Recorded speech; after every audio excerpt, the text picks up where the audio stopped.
plays Gabriel Kinslow, the dashing Mountie who keeps the townspeople of Brookfield safe on When Hope Calls, which is Hallmark's very first original streaming series on Hallmark Movies Now. Please welcome back to our home, Ryan James Hatanaka. Welcome back, RJ. Thank you so much. Good to see you. Nice to be here. Thanks for having me. Thank you for being here. So you play the dashing Mountie. I do. So much is going on When Hope Calls, and to get into character and to actually feel like you could embody Gabriel, you did a lot of research. This wasn't just you putting on a Mountie uniform and going to work. For sure, for sure. I think for every role it's important to do your research and due diligence, but specifically when you're representing something like the RCMP, the Royal Canadian Mounted Police. Oh, is that what they're called? Royal Canadian Mounted Police. Yeah, in the show, it's a longer story, but they're called the Northwest Mounted Police. It's before they were renamed. But so I talked to a few Mounties, which are still very much a thing, and kind of our federal and provincial and municipal police force in Canada. That is very cool. And I talked to the retired Commissioner Norman Inkster, among others, who gave me a lot of insight into what it is to be a Mountie and the family that is the Mounties.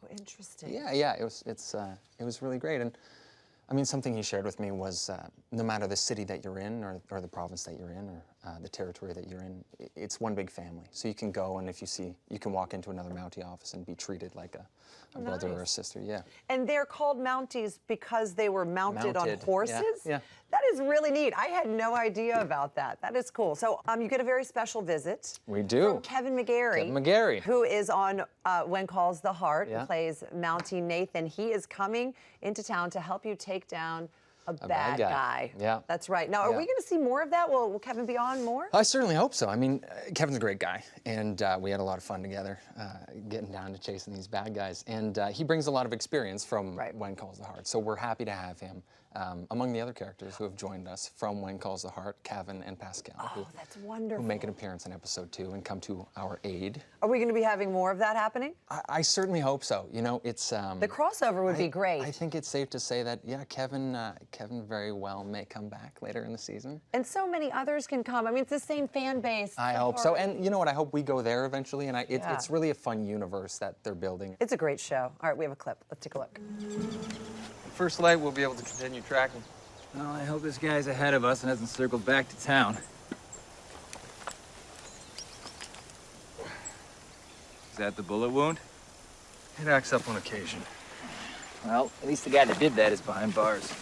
Just wish I was sure everyone involved in that robbery was. What makes you think that they're not?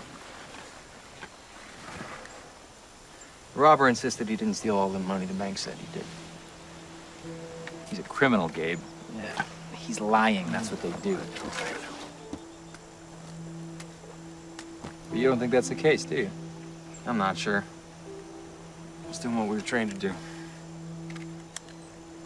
Investigate. He talked to the bank manager and his teller. They both moved on. Well, that sounds like a coincidence. Or a clue.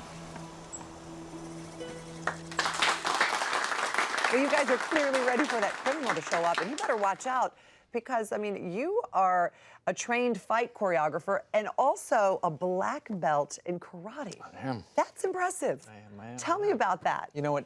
It lends itself really well to the show.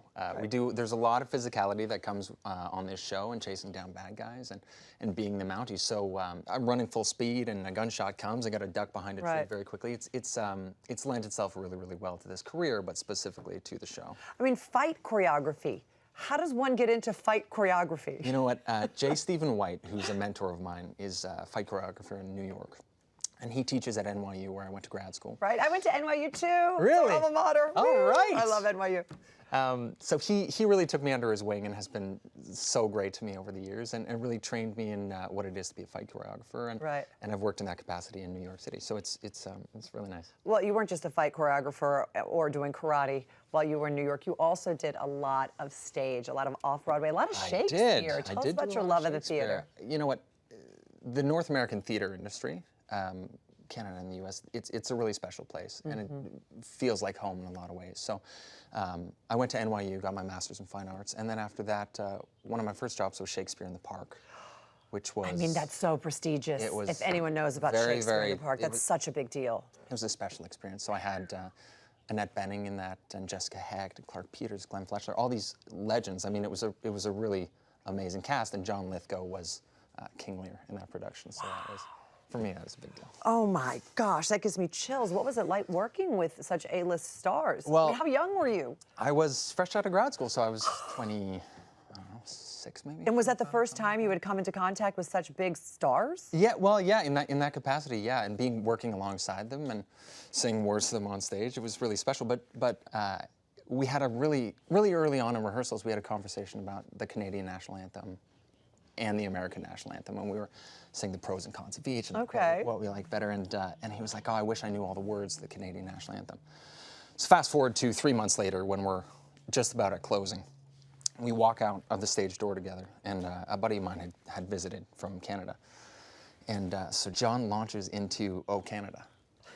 And the three of us just sing "O Canada" in front of, hundreds of people who are waiting for his autograph. Nobody knows who I am at that point. So, and just the generosity, I found out later that he had learned "O Canada" as a gift to me for closing. Wow, how about that? Well, I'm sure he is very proud of you now. Well, I hope so. And When Hope Calls, and I'm sure he's a fan, as are so many other people out there, me included. It's such a great show.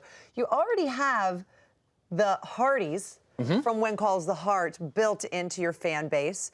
Is there another fan name that we would give When Hope Calls? There have been some things bounced around, but I think what we've landed on is the Hardys. Yeah. I think we're so proud to be part of that universe of that show, and with the crossovers and everything, I think that, first of all, just a note about the Hardys. They're amazing. Unreal. So supportive. Well, it's just such a rare thing to be starting a show. I mean, we were getting messages before we started filming, as soon as we were cast, and when does that ever happen? Never. You don't have a fan base before you start shooting and prove yourself. Well, you do. It's really appreciated. Yeah. And it starts right here. Thank you so much, Thank RJ. you so much for having me. And new episodes of When Hope Calls are available every Friday on Hallmark Movies Now.